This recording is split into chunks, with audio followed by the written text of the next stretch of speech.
Who do you think you are, acting so high and mighty? Just shut up and follow me, the next president. The loud voice of Seth, a new employee, echoed across the venue for the opening ceremony of the new business. He was likely drunk, his bravado swelling with every word. Not content with just hurling insults, he dumped a plate of pasta on my head. "Old man, just sit there and eat your pasta quietly." My buddy, Lucas, rushed over in a panic at Seth's outrageous behavior, raising his voice in protest. "James, are you okay? You there, what do you think you're doing? What's your problem, old man? You have no right to lecture me. Who do you think you're talking to? What's your name? Ha? And who the hell are you? Why should the next president like me take orders from you? Get out of my face." Seriously. People who can't pull their weight are so annoying. This must be the very definition of being at a loss for words.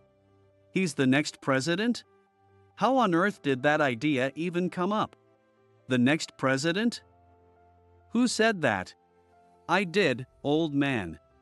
And why would you be the next president? Old man, are you even an employee here? Don't you know the president, Mr. Taylor? That's pathetic. If you don't know, I'll tell you. The president here is David Taylor, who is my dad. So naturally, I'm the next president. Wait, what? Is our company a hereditary business? I tilted my head at the mention of a system I'd never heard of. Our company isn't hereditary, but it's merit-based. The chances of you becoming the next president are exactly zero. Ha? What are you talking about, old man? Don't get all bitter and make excuses. Enough of this. Do you even know who you're talking to? Before Lucas could finish, David Taylor appeared, his face pale, rushing over from across the room. Grabbing Seth's head and pushing it down, he frantically apologized. "You idiot! What do you think you're doing? My deepest apologies for my son's outrageous behavior. Dad, what the hell? Why are you apologizing to these nobodies? Shut up. Just be quiet and apologize already." As I glanced back and forth between the apologetic David and his arrogant, insolent son, I let out a quiet sigh. I had thought David was a more capable leader, but it seems I had overestimated him. For the sake of the company, it looks like I'll have to make a decision. Seth, I regret to inform you that your father, the current president, has just been removed from his position. What? Excuse me? This is the perfect opportunity to announce it. David Taylor has been officially dismissed. Wait, what's going on? Why am I being removed? You've got to be kidding me. My dad's the president. And I'm the CEO. CEO? What the hell is that? Don't give me this nonsense. It's unbelievable. He doesn't even know what a CEO is? How did someone like this even get into our company? I heaved a deliberate, exaggerated sigh before announcing the dismissal loud enough for everyone in the room to hear. My name is James, 53 years old. I was born in a place surrounded by mountains and the sea, a town with a small fishing port. While we weren't wealthy, we never went hungry, and life with my kind. Warm-hearted parents and slightly mischievous older sister was quite comfortable. Growing up on fresh seafood and mountain produce, I've loved eating since childhood. I wasn't picky at all and ate heartily, no matter what was served. James, you really love your food. It's so wonderful to see you enjoying it so much. You've got a great appetite. I'll keep working hard to make sure you can always eat your fill of delicious food. Grow big and strong. Because I ate with such enthusiasm wherever I went, the adults around me often gave me little treats. I caught too much fish today. We can't finish it all, so here, James, you can have some. Thank you. I made a cake, James. Would you like some? Yes. I'd love some. Children are the treasures of any community. As one of those treasures, I was doted on by everyone in the neighborhood. At first, my enthusiastic appetite made everyone happy, and they pinned their hopes on my growth. But as my eating habits became increasingly voracious, my body began to grow rounder day by day. James, don't you think you're eating a little too much? Ah, don't worry. Kids are better off a little chubby. By the time he hits adolescence, he'll start caring about his appearance. Really? I'm not so sure about that. It's fine. James takes after me. That's what I'm worried about. What's that supposed to mean, dear? Nothing in particular. Don't worry about it. My parents laughed and bantered over silly things, but mothers tend to have a keen sense about these matters. When I reached adolescence, instead of becoming self-conscious about my appearance, my appetite grew even stronger. There isn't a bigger lunchbox than this one, James. You're the only kid whose lunchbox is larger than their textbooks. I'm one of a kind. That optimism is one of your best traits, James. I suppose I can't complain. As I grew older, my world expanded, and I made more friends. Naturally, this meant my eating habits began to change. A diet rich in fresh seafood and mountain vegetables, centered around traditional Japanese meals, kept me healthy. Even if I overate a little and gained some weight, I could quickly shed it. But junk food was a different story. In middle school, I discovered the taste of burgers, chips, and frappuccinos. These were dangerous. Once fueled by natural ingredients, my body gradually became saturated with additives. My weight spiraled out of control, far outpacing any attempts at dieting, and my face became riddled with acne. James, you need to go on a diet. My pant size hasn't changed yet, so I'm fine.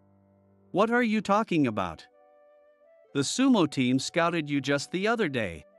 The wrestling team invited you too, didn't they? Well, I am popular. That's not the kind of popularity you should be aiming for. You need to attract girls. Mothers can be so strict. Honestly, walking with you is embarrassing. At least do something about your acne. Acne is a badge of youth. What? Youth is about romance, not acne. That's why only sweaty guys are drawn to you. Here, I've got a lotion that works for acne. Try it. Lotion?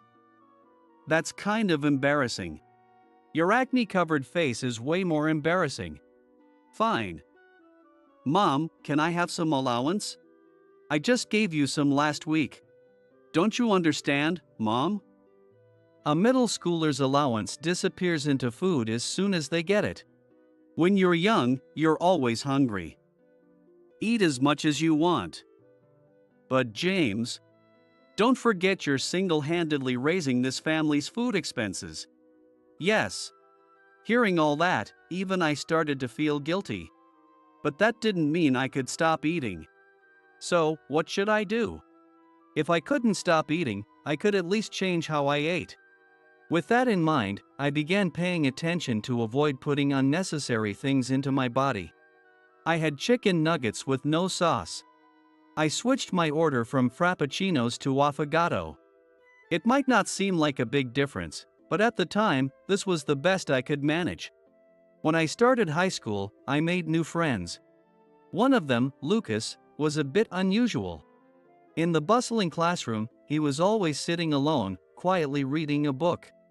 He wasn't gloomy, but he was calm and came across as incredibly intelligent. Hey, you're always reading, huh? Is it really that interesting?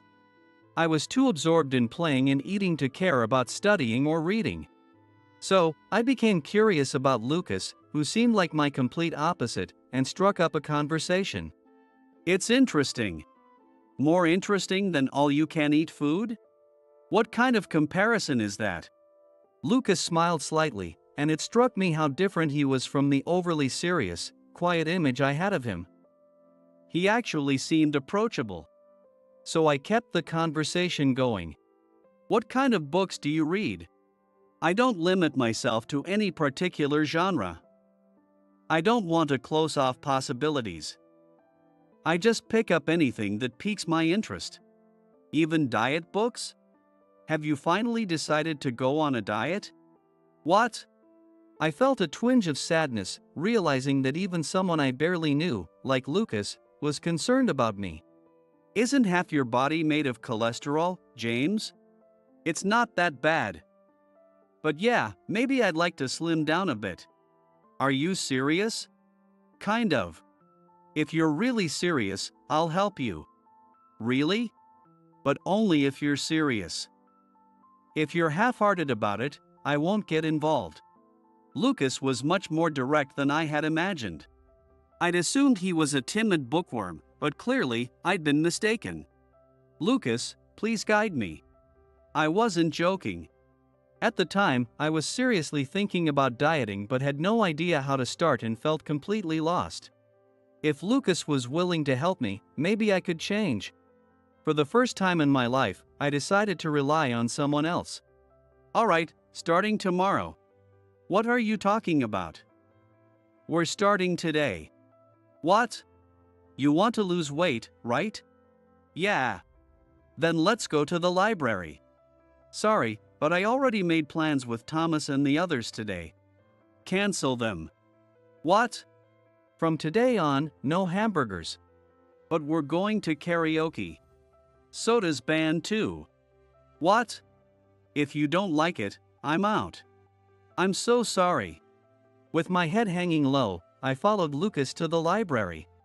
As we settled into the library lobby, Lucas said, "Can you write down everything you've eaten over the past week? Details of my meals? Write down everything you eat, the time you eat it, and exactly what you ate. I can't remember all of that. Just write down as much as you can recall." As I began writing down my meals from the past week, Lucas's expression gradually darkened. By the third day, a deep furrow appeared between his brows. When I got to the fifth day, he stopped me. Hold on. Are you seriously eating all this? Is it too much? It's not just too much. You're completely overloading yourself. You're exaggerating. As I tried to laugh it off, Lucas shot me a sharp glare, snatched the notebook, and began writing something down. Here's the number of calories you're consuming daily. And this is the estimated number of calories you burn in a day. If you want to lose weight, your calorie intake needs to be lower than your expenditure. For our age, the daily energy requirement is about 2,800 calories. Wow, I think I've heard that before. We learned it in middle school. Did we? I don't remember that. Let's break it down by meal. Ignoring my comment, Lucas pressed on. For example, on this day, you had 3 slices of toast slathered with butter for breakfast. Butter's great. It's delicious. For lunch, you had savory bread, sweet bread, and even a cream-filled donut. The savory bread from the school store is amazing. After school, you stopped at a convenience store and had 3 sweet buns and an ice cream. I also had a bag of chips. This is the total number of calories you consumed that day. When Lucas showed me the numbers, I was stunned. I wasn't just over the calorie limit, and I had easily surpassed it. Surpassed it? No, I had doubled it. Actually, I had gone far beyond even that. I felt horrified by myself. Not to brag, but I don't exercise. It's not that I dislike it, but I just find it too bothersome. Back in middle school, I was in a sports club, so I had no choice but to stay active. But in high school, I happily didn't join any clubs and spent my days completely detached from physical activity. Even I could easily imagine the consequences of continuing my current eating habits. It would lead to something irreparable. First, let's start by reducing your calorie intake. Got it. I nodded obediently and listened carefully to the improvements Lucas suggested. The first step was to reduce portion sizes overall. Snacks were limited to 1 a day. He gave me lots of detailed advice, but the one thing that stood out to me was olive oil. Using olive oil and natural rock salt as a substitute for salad dressing turned out to be a hit, even with my beauty-conscious sister. It quickly became a staple at our family table. How did you know about something as fancy as olive oil? It's in a lot of movies. Movies? I'm a big fan of Audrey Hepburn. Lucas's slightly blushing face was endearing, though I had no idea who he was talking about. Who's that? You don't know Audrey Hepburn? That's basic knowledge. I wasn't sure how basic that knowledge was, but when Lucas took me to watch one of her movies, I was blown away. Audrey Hepburn was adorable, elegant, and had a fairy-like charm. But what intrigued me even more than her was Italy. Pasta, pizza, olive oil, and gelato. I became completely captivated by the stylish and delicious world of Italian cuisine. So, in the end, it's all about food for you, huh? Yeah, but I'm not mindlessly eating like before. By then, I was not only counting calories but also making my own lunches. Cooking was fascinating. The possibilities were endless, and flavors and appearances could change entirely with just a little creativity. Even plating and dishware were part of the art of cooking, making it an incredibly creative process. While I had always hated studying, cooking, which required ingenuity, seemed to suit me. Eventually, cooking became more than just a hobby. It became my life and my future. After high school, I had no hesitation about enrolling in culinary school. I worked hard, so you could go to college. My dad sighed and repeatedly urged me to go to college, but eventually, he came to understand that I was serious about becoming a chef and began to support me. If you're serious about it, then go all out.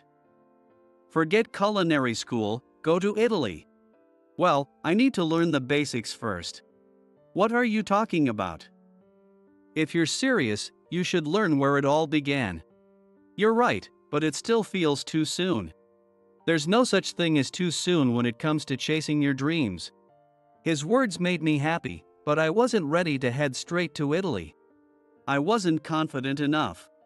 I wanted to build a foundation first. Culinary school was exciting and full of discoveries. With constant practice, my skills steadily improved. One of the special lecturers was a chef from a top Italian restaurant, and watching him work up close was an unparalleled experience.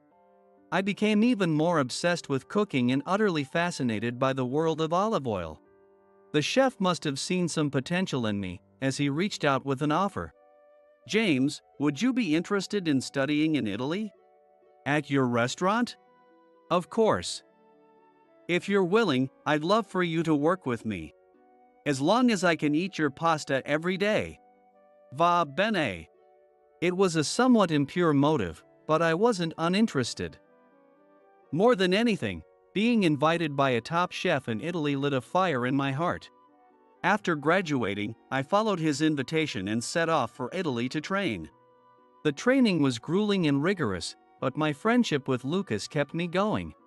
While I had gone to culinary school, Lucas had enrolled in a university in Tokyo. At that time, we made a promise. One day, I'll open my own restaurant. When I do, will you run it with me? You mean as a co-owner? Yeah. I'm great at cooking, but I'm hopeless with numbers. You'd go bankrupt immediately. Pretty much. All right, then. I'll study business management at university. Perfect. I'll handle the flavors, and you handle the finances. With our odd couple dynamic, we'll do great. Our taste in food and women is perfectly aligned too. Exactly. 10 years from now, in Italy. Va bene. I later learned that va bene, meaning, okay, was the first Italian phrase Lucas ever memorized. 10 years later, we reunited in Italy as promised, but I was still in the middle of my training. And Lucas was working in import-export at a trading company. Originally, Lucas had worked at a bank, but after about 5 years, he transitioned to the trading industry. The reason he gave surprised me, saying, "You never know, we might end up dealing with Italian tableware or ingredients someday." What's the deal? Are you planning to conquer the world? If we're doing this, we have to aim for the top. Let's rule the world. Sure. At the age of 32, we opened a small restaurant, but the start was anything but smooth. For foreigners like us to be accepted in the heart of Italy, we needed a tremendous amount of determination and effort. Although we were confident in the taste of our food, success wasn't as simple as that. A significant factor in our success was the support of our staff. Among them, my wife played a huge role. Nicola, whom I met during my training, was a stunning woman who reminded me of Audrey Hepburn, far too accomplished to be with someone like me. I'm the one who's a Hepburn fan, though.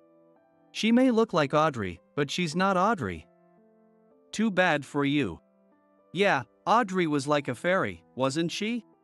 Hearing this, Nicola would laugh heartily. She was undoubtedly the star of our restaurant. Whereas Lucas and I were stoic and stubborn, Nicola always brightened the restaurant's atmosphere with her gentle demeanor and radiant smile, balancing out our rigid personalities. I've noticed something recently. Japanese food pairs really well with Italian cuisine. True, pasta and soy sauce are a great match. And the combination of natto, which is fermented soybeans, and perilla leaf is unbeatable. Why not try experimenting with it? Let's do it. Just no natto, please? Understood.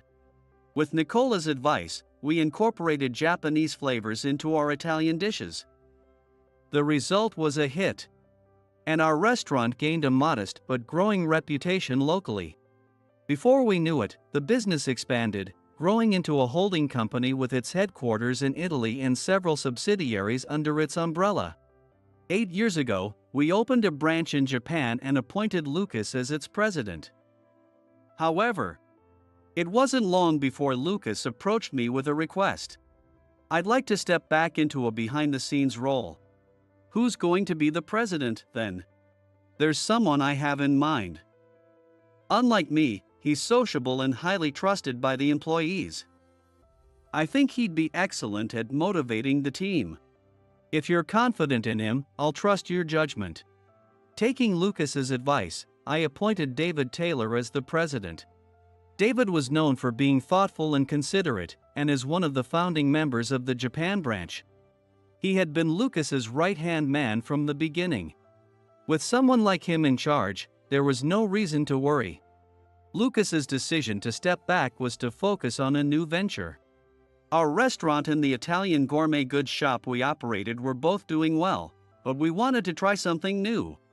Don't you want to do something exciting, like we used to do? Well, we're middle-aged now, so if we're going to do it, it's now or never. Alright, let's do it. Do what? How about a restaurant where customers can create their own dishes? Wouldn't that be fun? You mean a cooking studio? Not exactly. Imagine they could choose their own pizza toppings, salad dressings, or whatever, and make their own original recipes. Like a drink station but for food? Exactly, something like that. We would import sauces, oils, and herbs directly from Italy. In addition, we plan to offer original products. By including rare and luxurious items that people wouldn't normally try at home, we aim to create a truly exciting experience. We also decided to implement a system where customers could order their favorite items on the spot. It was sure to bring a sense of excitement and joy to our guests. After 3 years of planning, the first store for this new venture was set to open in Tokyo. To celebrate the opening, we organized an exclusive launch event for our employees to enjoy first. Dressed in the staff uniform, I decided to surprise and personally serve our team. Do you really think the employees can relax if you're the one serving them? None of them even know what I look like. Do you think I would let our employees receive such poor education? What? Are they worshipping my photo every morning or something? That's a bit much, but everyone definitely knows the faces of the executives. I'll just put on glasses and disguise myself. More than anything, I wanted to hear their unfiltered thoughts. I wanted to see with my own eyes how our new store would surprise and delight them. On the day of the ceremony, I put on a bow tie, donned glasses, and blended into the crowd. This is amazing, so delicious. Wow, I didn't know these spices existed. I'd love to try this at home. Let's try that one next.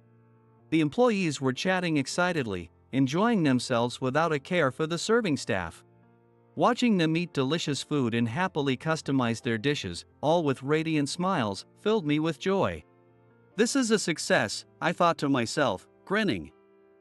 Then my attention was drawn to one man causing trouble. He was adding toppings to a female employee's bowl of dressing without her permission. Hey, stop that.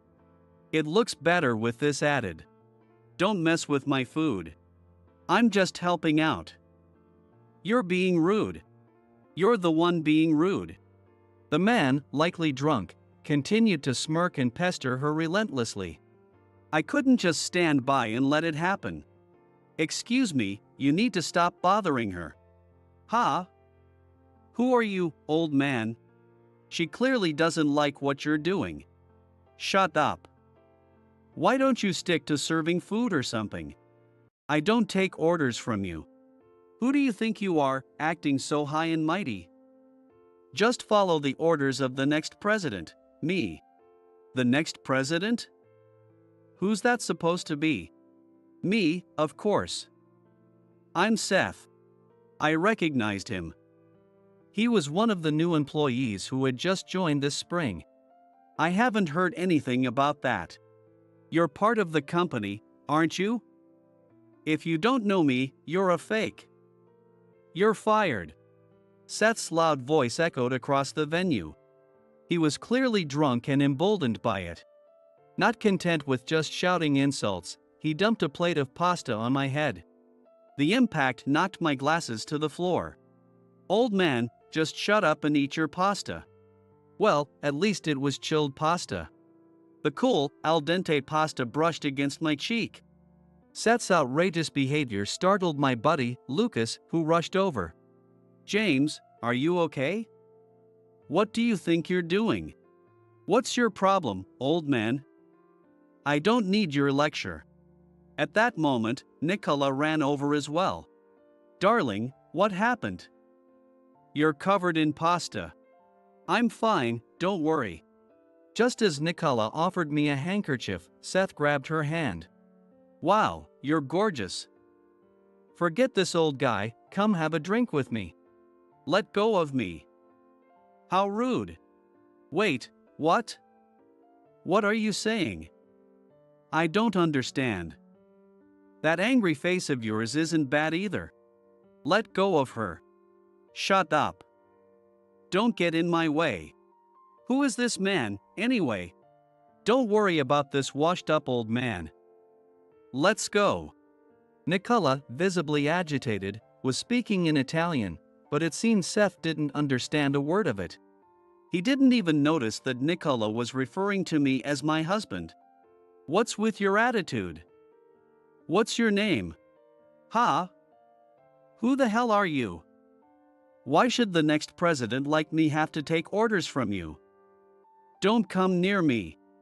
Useless people like you are such a pain. This must be what people mean when they say they're left speechless. The next president? Him? Ridiculous. How could anyone come to such an absurd conclusion? And why do you think you're the next president? Old man, don't tell me you work here and don't even know the president, Mr. Taylor? That's pathetic. Fine, I'll educate you. The president is David Taylor, who is my dad. So, naturally, I'm the next president. Our company isn't hereditary, but it's merit-based. The chances of you becoming the next president are 0. What are you talking about, old man? Don't be bitter and make excuses. Enough, you need to stop this. This man is... Lucas began, but he was cut off as David, his face pale as a sheet, rushed over from a distance. What are you doing? My deepest apologies for the terrible behavior of my son. Dad, what the hell? Why are you apologizing to these people? Shut up. Be quiet and apologize right now. Watching David bow low while his arrogant son stood defiant, I couldn't help but sigh. I had thought David was more capable, but it seems I had overestimated him. For the sake of the company, a decision had to be made. Seth, was it? I regret to inform you that your father, the current president, has just been dismissed. What? Ha? This is a good opportunity to announce it here. David has been officially removed from his position. Wait, what? Why am I being dismissed? Old man, don't be ridiculous. My dad's the president. And I'm the CEO. CEO? What the hell is that? Stop spouting nonsense. Good grief, he doesn't even know what a CEO is. How did someone like this get hired at our company? This is why I've always argued against nepotism. David, it seems you've been abusing your position for personal gain. What do you mean by that? Don't bother feigning ignorance. We have evidence of your misappropriation of company funds. There must be some mistake. What kind of mistake would result in tens of thousands of dollars disappearing annually? Our company vehicles are all Corollas. None of our executives drive a Lexus. David's face turned ashen as if all the blood had drained from it. And then there's the exorbitant entertainment expenses. Who on earth are you entertaining to rack up such bills? David R's face grew even paler as if all the blood had drained from his body, truly a pitiful sight. On top of that, you've been violating company rules by unilaterally exercising personnel authority. That's preposterous. We've received complaints from every department. Ugh. When the Japan branch was first established, you served as Lucas's right-hand man. Because of that, I considered turning a blind eye to minor issues. But when we investigated, issue after issue came to light. This goes far beyond minor. And the complaints are endless. You change your behavior drastically depending on who you're dealing with. We also have numerous recordings of your inappropriate remarks. And your misuse of company funds is far from negligible. I can't protect you anymore. It's over. David, drenched in cold sweat, stood trembling, his face an unrecognizable shade of pale. This was something I planned to address later, but after witnessing your son's behavior, I can't wait any longer. Your son has no sense of respect when speaking to others, no manners toward women, and doesn't even know basic Italian. Despite our company being headquartered in Italy. Worse still, he doesn't recognize the CEO's face. He is utterly unfit for this company. Starting now, both you and your son are dismissed. This is outrageous. You don't have the authority. This is my company. I make the rules. As much as I dislike saying such words, removing harmful elements from the company as early as possible was a necessity. Besides, you can tell a lot about a parent by observing their child. It seemed I had misjudged him. As I was mulling this over, Lucas turned to me with an apologetic expression. I'm sorry. I failed to see the warning signs.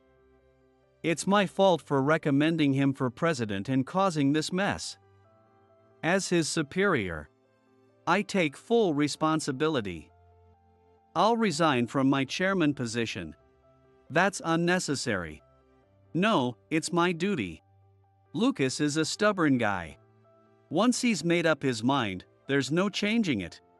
With a heavy sigh, I decided to accept his proposal.